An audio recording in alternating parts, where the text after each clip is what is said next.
7h, 9h, Europe 1 matin. Et c'est l'heure du zapping politique Europe 1. Bonjour Dimitri Vernet. Bonjour à tous. Après Macron joue au policier, Macron joue au moniteur de ski. Voici le retour de Macron joue au chef de guerre.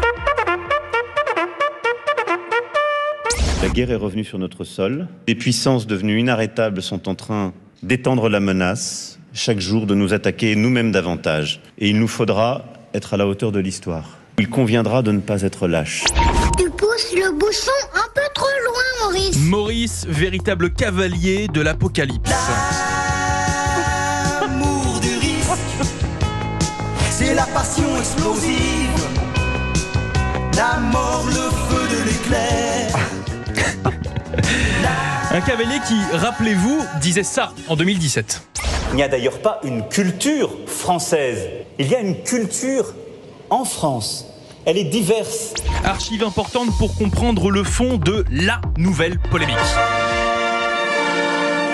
Concernant l'affiche officielle des JO 2024, affiche sans aucun drapeau français, où la croix chrétienne du Dôme des Invalides a été effacée, une fausse polémique pour la porte-parole du gouvernement, Prisca Thévenot. Ce n'est qu'un dessin. Oui, la Tour Eiffel n'est pas rose. Oui, le Stade de France ne va pas d'un seul coup venir se mettre en lévitation sur la Tour Eiffel. La mer ne se voit pas depuis Paris. Stop aux polémiques. Mais oui, voyons, ne vous inquiétez pas, ce n'est qu'un dessin.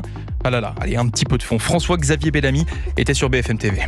C'est le symptôme d'un vieux mal français, un vieux scrupule de la gauche en particulier qui, dans notre pays, a toujours eu du mal avec l'idée de l'identité. Et que cette histoire, elle plonge ses racines aussi dans le christianisme. Douce France, cher pays de mon enfance. Douce France, qui vient donc de constitutionnaliser l'IVG. Et comme le redoutaient les sénateurs de droite, la boîte de Pandore est donc désormais ouverte. Le député LFI Manuel Bompard nous l'a bien montré sur France 2. La bataille continue pour faire en sorte que ce droit soit effectif. Vous avez donc supprimer la clause de conscience. Oui, bien sûr, parce que c'est un obstacle à faire en sorte que ce droit, qui est désormais reconnu dans la Constitution, puisse être effectif.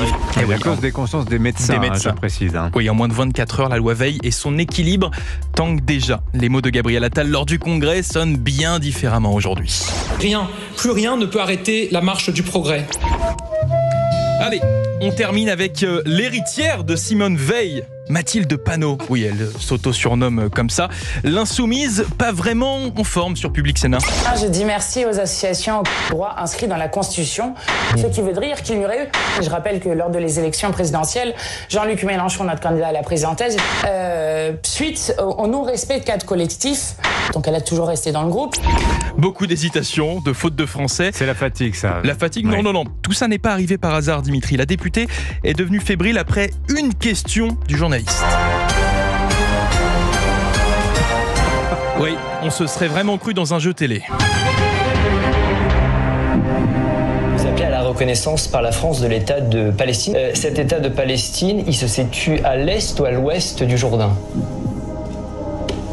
Du fleuve Jourdain. Pourquoi cette question? Je comprends pas votre question. Voilà. Géographiquement, c'est à l'ouest du Jourdain? Du fleuve Jourdain?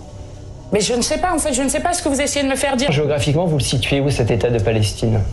Nous appuyons sur les résolutions de l'ONU. Je fais appel à l'ONU.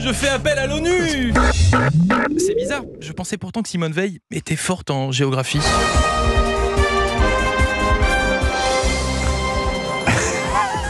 Il est en forme. Oui, c'était une question difficile. Difficile, oui, c'est évidemment. Voilà, mais vous avez raison. Un coup de fil aux Nations Unies dans ce cas-là, c'est la solution.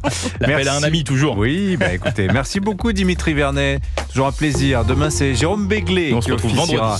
Et on se retrouve vendredi.